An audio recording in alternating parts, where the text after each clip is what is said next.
Saúde a igreja com a graça e a paz do Senhor. É muito bom vir até Pinheiros. Também estou de férias. E aí o pastor Arival me ligou, falou: Jonatas, como é que está a sua agenda aí para janeiro? Eu falei: pastor, estou saindo de férias, volto dia 20. Então deixa, precisa, eu ia te incomodar, mas não vou. Eu falei: não, reverendo, pode incomodar, porque não tem como nós negarmos nenhum convite da igreja de Pinheiros. Graças a Deus, o trabalho lá no Polvilho tem ido muito bem. Nós louvamos ao Senhor porque Ele tem feito coisas maravilhosas ali naquela igreja. Nós chegamos lá há 3 anos e meio, reuníamos ali 2 famílias. Hoje nosso número já passa de 100 pessoas, para a glória do Senhor. E não é o pastor Jonatas que plantou o trabalho, muito pelo contrário. Eu quero aproveitar esse momento para manifestar a gratidão da nossa igreja a cada um dos irmãos aqui da igreja de Pinheiros, ao conselho dessa igreja.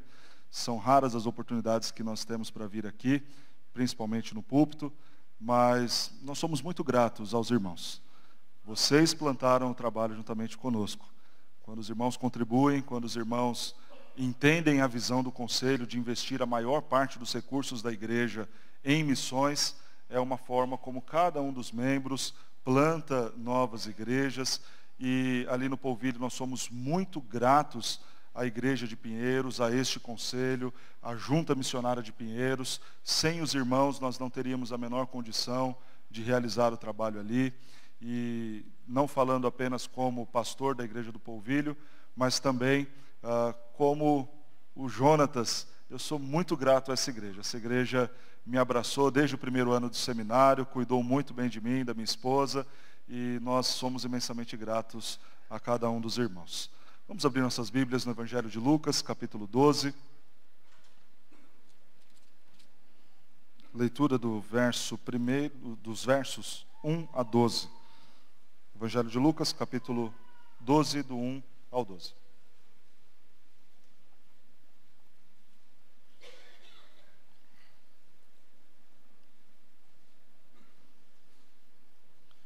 Evangelho de Lucas, capítulo 12, do 1 ao 12. Diz assim a palavra de Deus: posto que miríades de pessoas se aglomeraram, a ponto de uns aos outros se atropelarem, passou Jesus a dizer, antes de tudo, aos seus discípulos: acautelai-vos com o fermento dos fariseus, que é a hipocrisia. Nada há encoberto que não venha a ser revelado, e oculto que não venha a ser conhecido. Porque tudo o que disseste às escuras será ouvido em plena luz, e o que disseste aos ouvidos do interior da casa será proclamado dos eirados. Digo-vos, pois, amigos meus, não temais os que matam o corpo, e depois disso nada mais podem fazer. Eu, porém, vos mostrarei a quem deveis temer. Temei aquele que, depois de matar, tem poder para lançar no inferno. Sim, digo-vos, a esse deveis temer. Não se vendem 5 pardais por 2 ases? Entretanto, nenhum deles está em esquecimento diante de Deus. Até os cabelos da vossa cabeça estão todos contados. Não temais. Bem mais valeis do que muitos pardais. Digo-vos ainda, todo aquele que me confessar diante dos homens, também o Filho do Homem o confessará diante dos anjos de Deus. Mas o que me negar diante dos homens será negado diante dos anjos de Deus. Todo aquele que proferir uma palavra contra o Filho do Homem, isso lhe será perdoado. Mas para o que blasfemar contra o Espírito Santo, não haverá perdão. Quando vos levarem às sinagogas e perante os governadores e as autoridades, não vos preocupeis quanto ao modo por que respondereis, nem quanto às coisas que tiverdes de falar. Porque o Espírito Santo vos ensinará naquela mesma hora as coisas que deveis dizer. É muito bom o início do ano, porque é sempre um tempo oportuno para reflexão.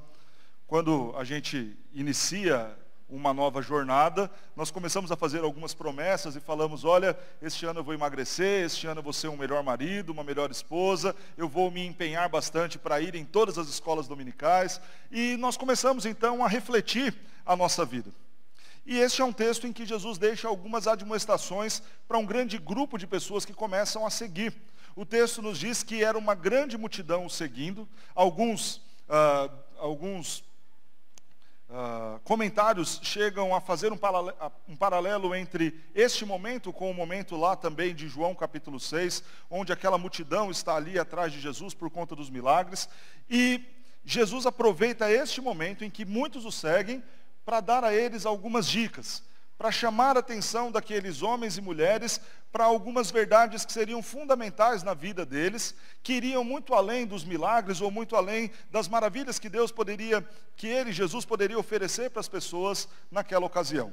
Ele quer chamar a atenção para algo que, se praticado e aplicado no dia a dia daqueles crentes, fariam toda a diferença na vida deles e também no meio onde eles estivessem. Então, o tema do nosso sermão para essa manhã segue a ideia do que Jesus está fazendo aqui. Dicas para que os crentes vivam bem. Então, nosso tema, fica a dica para 2017. Fica a dica para 2017 e 3 dicas podem ser vistas aqui no nosso texto. A primeira dica é: viva a verdade verdadeiramente. Viva a verdade verdadeiramente. Jesus, então, no meio daquela multidão que o texto diz que quase atropelavam-se ali, tamanha era a quantidade de pessoas, olha para aquele grupo e fala: antes de mais nada, eu quero passar algumas coisas para vocês. E a primeira coisa que Jesus fala é: cuidado com o fermento dos fariseus. Cuidado para que vocês não se deixem levar por esse estilo de vida que proclama muito aquilo que deve ser feito, a verdade, mas que há pouquíssima prática do que se tem anunciado. O grupo dos fariseus era, com certeza, naquele momento, o maior grupo e o mais influente entre os judeus. E no seu início, ali próximo de 200 anos antes de Cristo, depois da Revolução dos Macabeus, o grupo surge com o objetivo de manter e preservar a pureza do povo judeu em relação ao grande crescimento da cultura helênica. Então os fariseus nascem com um propósito correto. Vamos voltar e olhar a verdade, e preservar a verdade, e anunciar a verdade, e cumprir a verdade. O problema é que agora, aqui nos dias de Cristo, este grupo falava da verdade, mas não vivia a verdade. E infelizmente nós estamos num cenário de crentes nominais que estão adotando a mesma coisa. Falam daquilo que é a verdade, falam do amor de Cristo Jesus, falam de uma vida onde a santidade é um objetivo, cantam em seus cânticos que querem ser santos, que querem ter comunhão com Deus, que querem abrir mão de tudo para seguir ao Senhor Jesus, mas não vivem na prática o que estão cantando, pregando e anunciando. Não vivem a verdade verdadeiramente. Nós nos alegramos por ser uma igreja reformada, uma igreja que guarda princípios e valores da Escritura, que tem em suas confissões sempre esse apreço muito grande em estudar e ver aquilo que Deus tem para nós por meio da sua palavra, mas nós não podemos apenas pregar e anunciar a verdade, precisamos vivê-la também. A situação dos fariseus era tão triste que Jesus, em um dado momento, olha para aquele grupo e fala o seguinte: são como sepulcros caiados. Por fora é lindo, é branquinho, é todo muito bem trabalhado, uma bela sepultura, mas por dentro, podridão. E infelizmente nós vivemos em um contexto assim. Uma igreja evangélica em nosso país que se expõe como sendo talvez uma solução, mas que na prática, na vida diária dos crentes, não conseguem refletir o caráter de Cristo em suas atitudes. Fica a dica para 2017. Viva a verdade, verdadeiramente. Conheça a Escritura. Busque saber aquilo que Deus quer para você. Pregue, anuncie, mas viva também aquilo que você tem aprendido. A questão é tão séria que o verso 2 diz: olha, nada ficará encoberto. Viva a verdade verdadeiramente, porque o Senhor nosso Deus está atento, Ele vê, não há como esconder. Aliás, aquilo que cantávamos na infância, o que você faz, o que você diz, Deus tudo escuta e tudo vê. Deus tudo vê, escuta o Senhor, tudo que faz, ou diz você, é uma máxima extremamente verdadeira. Viva a verdade, porque o Senhor nosso Deus vê todas as coisas. Você pode fechar os olhos, você pode erguer as mãos, você pode cantar muito belamente, você pode anunciar e falar muito, mas Deus te conhece. Deus sabe aquilo que você faz quando ninguém está vendo. Porque Ele vê, porque nada fica encoberto. E aquilo que vai ser cochichado ali no ouvido, será anunciado e proclamado nos telhados. Aquilo que fica encoberto, Deus revelará, porque Ele sabe tudo que nós fazemos. Então, não viva uma vida tentando esconder as coisas de Deus. Você pode esconder de qualquer outra pessoa, do seu pastor, dos seus colegas da igreja, da sua família, mas não pode esconder de Deus. Então viva a verdade verdadeiramente. A segunda dica para 2017, verso 4, digo-vos, pois, amigos meus, não temais os que matam o corpo e depois disso nada mais podem fazer. Eu, porém, vos mostrarei a quem deveis temer. Temei aquele que depois de matar também tem poder para lançar no inferno. Sim, digo-vos, a esse deveis temer. Fica a dica para 2017, deixa a ansiedade de lado. Não viva mais tão ansioso.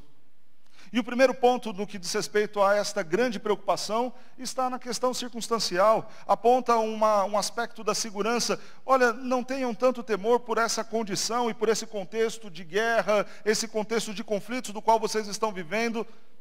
Não se preocupem com esses que podem matar o corpo e não podem fazer mais nada depois disso. Não se preocupe muito com a situação do seu país. Não se preocupe muito com a questão econômica. Não se preocupe muito com a insegurança das nossas cidades. E a preocupação aqui não é no tom de você não se importar, mas é você não ter exagerada preocupação, demasiada preocupação ao ponto daquilo te travar. Jesus diz, olha, não andem ansiosos com essas coisas. Não fiquem preocupados demais com isso, porque não vale a pena. Temam mais a uma outra coisa. Temam mais aquele que pode matar o corpo e também lançar a alma no inferno. E aí você vai me perguntar, pastor, quem é este que pode fazer isso?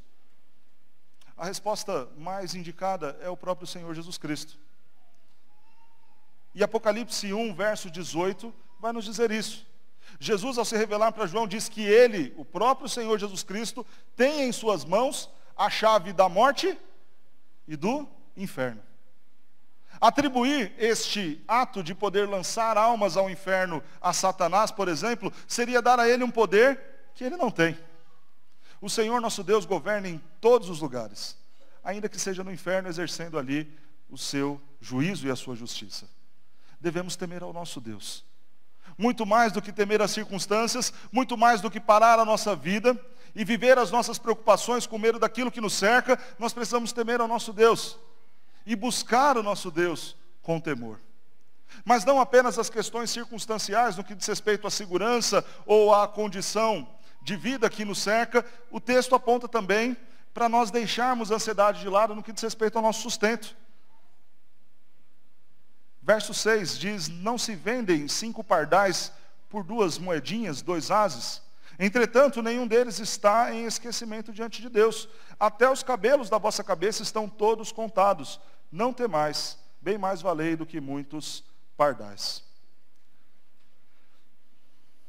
Eu sei que está difícil, que a gente olha para as expectativas dos mais diversos especialistas e a ideia é que não vai melhorar muito.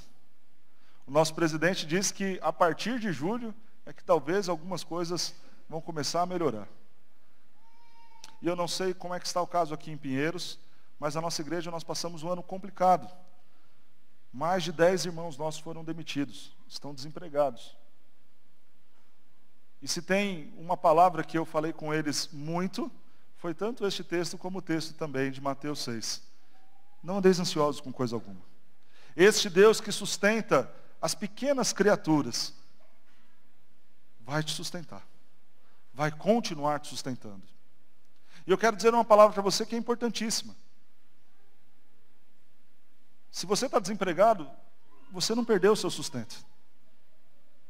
Porque quem sempre nos sustenta é Deus. E Deus não mudou. A situação econômica do nosso país pode ter mudado. A situação da sua carreira, da sua profissão pode ter mudado.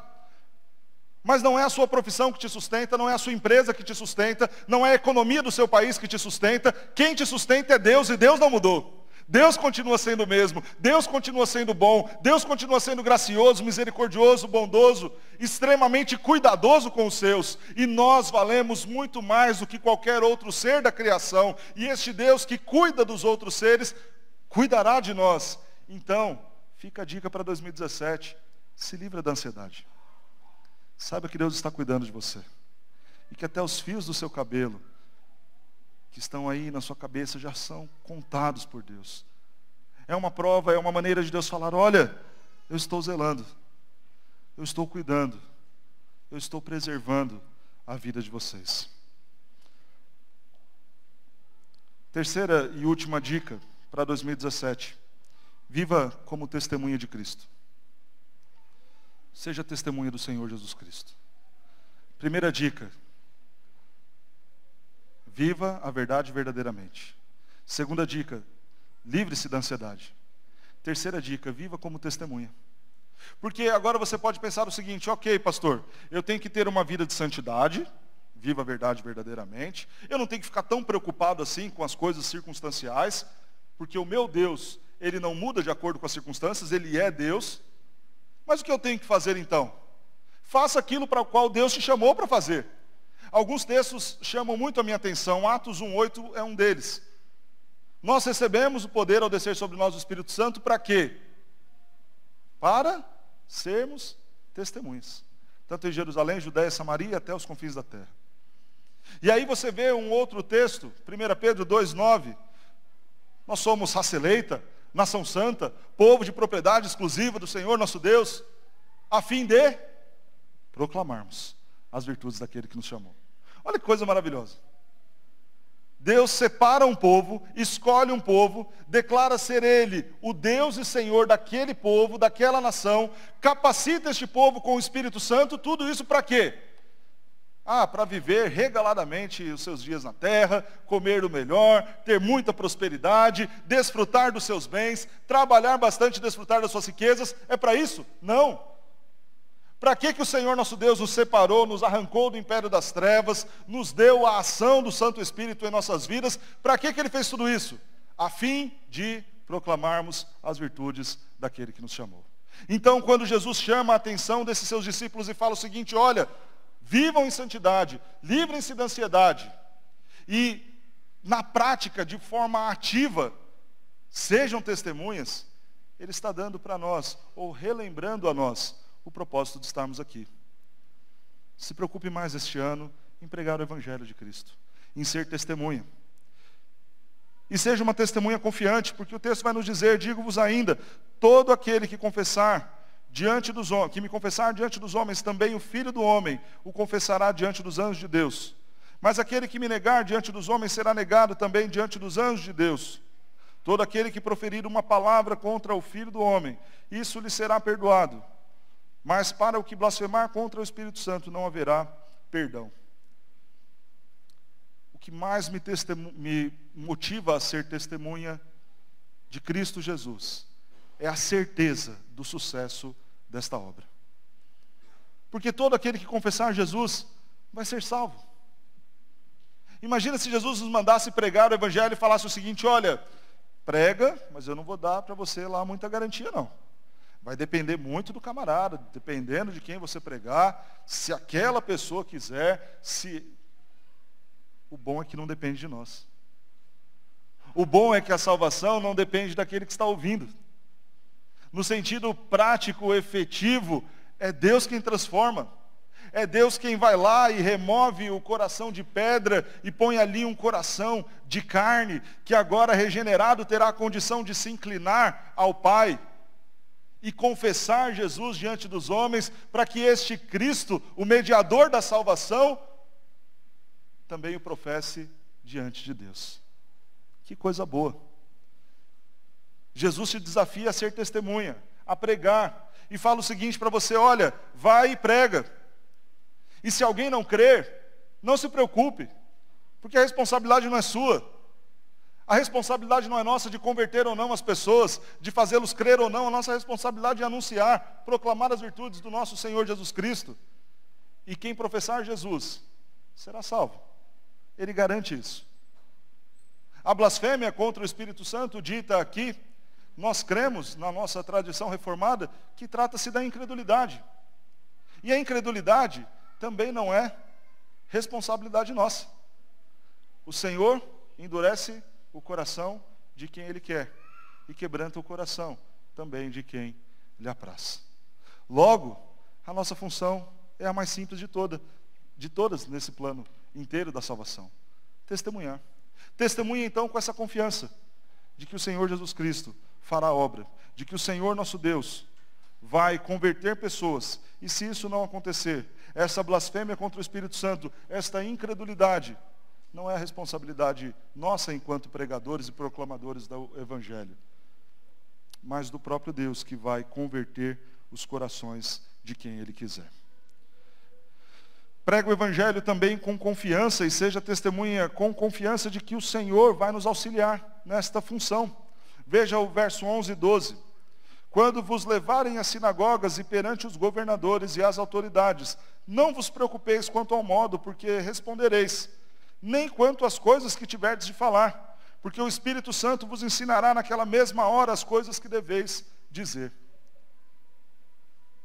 Às vezes a gente fala para a igreja, olha, nós temos que pregar o Evangelho, e as pessoas falam o seguinte, pastor, olha, eu toco, eu canto, eu participo do coral, eu cuido das crianças, mas esse negócio de pregar o Evangelho não é comigo, pastor, eu fico com medo, me dá um frio na barriga, e se a pessoa me pergunta alguma coisa, sabe o que Jesus está falando para aquele grupo? Ele desafia este grupo a testemunhar, chama este grupo a anunciar, e fala o seguinte, não fiquem preocupados. Agora veja o cenário que Jesus está propondo para eles. Se vocês forem levados diante das autoridades, diante dos governadores, até nessas condições, vocês não devem ficar preocupados. Porque naquele momento, naquela hora, o Espírito Santo vos ensinará. Jesus está dizendo o seguinte, se você estiver diante de um cenário que você fala, aquela pessoa não vai crer. Olha, aquela pessoa é um camarada que estudou muito. Ele é um ateu convicto. Desses que estuda ciência, física, química. Ele vai destruir todos os meus argumentos. Eu não vou conseguir falar com ele. Ele é um professor universitário. Ele vai vir, vai mostrar um monte de coisa. Eu nem estudei teologia, não fiz o lidere, não sei nada. Como é que eu vou argumentar com essa pessoa? Naquela mesma hora, o Espírito Santo vos ensinará. Não se preocupe com o que você tem a dizer. Eu brinco com os crentes lá da igreja e falo o seguinte, olha, pregar o Evangelho é muito simples. Diga à pessoa, você é um pecador. O seu pecado te afasta de Deus, aqui e eternamente. O seu pecado, ainda que seja um só, te condena pela eternidade. Mas a boa notícia é que Cristo Jesus veio a este mundo para morrer por mim e por você e para nos dar a salvação. Só isso. É uma frase tão pequena que dá para você escrever na sua Bíblia. Dá para você deixar marcado talvez no seu WhatsApp, na sua carteira. Pastor, mas e se ele me perguntar do calvinismo, da maçonaria, e se ele me perguntar sobre a trindade? Aí você pega o cartão do pastor que está lá dentro do bolso, fala, olha, não sei responder nada disso, mas está aqui o telefone do meu pastor, liga lá para ele, agenda com ele um horário e fala com ele sobre esses assuntos. O que eu tinha para falar para você eu já disse. Ó, não sei te responder nada disso. Mas sabe, pastor Hernandes, tem um monte de vídeo na internet bom dele, acessa lá no YouTube, vai ser uma bênção na sua vida. Mas não sei responder nada disso. Mas vai lá na minha igreja, na escola dominical, todo domingo, que você vai aprender. Quando tiver de anunciar Cristo Jesus, não se preocupe. Falem daquilo que Cristo fez por você. Você é um pecador, que não merecia absolutamente nada, mas que foi remido, lavado pelo sangue de Cristo Jesus. Fale daquilo que Cristo fez por você, mudando a sua história. E eu não estou falando apenas das coisas terrenas, porque eu sei que quando o Senhor nos alcança, muda sim também a nossa vida aqui. Mas fale principalmente daquilo que Ele mudou na realidade eterna. E as questões teológicas, os grandes embates, os muitos argumentos, fala para a pessoa aprender no longo da caminhada. Fica a dica para 2017. Viva a verdade verdadeiramente. Deixa a ansiedade de lado. Bora pregar o Evangelho. Foi para isso que o Senhor nos chamou.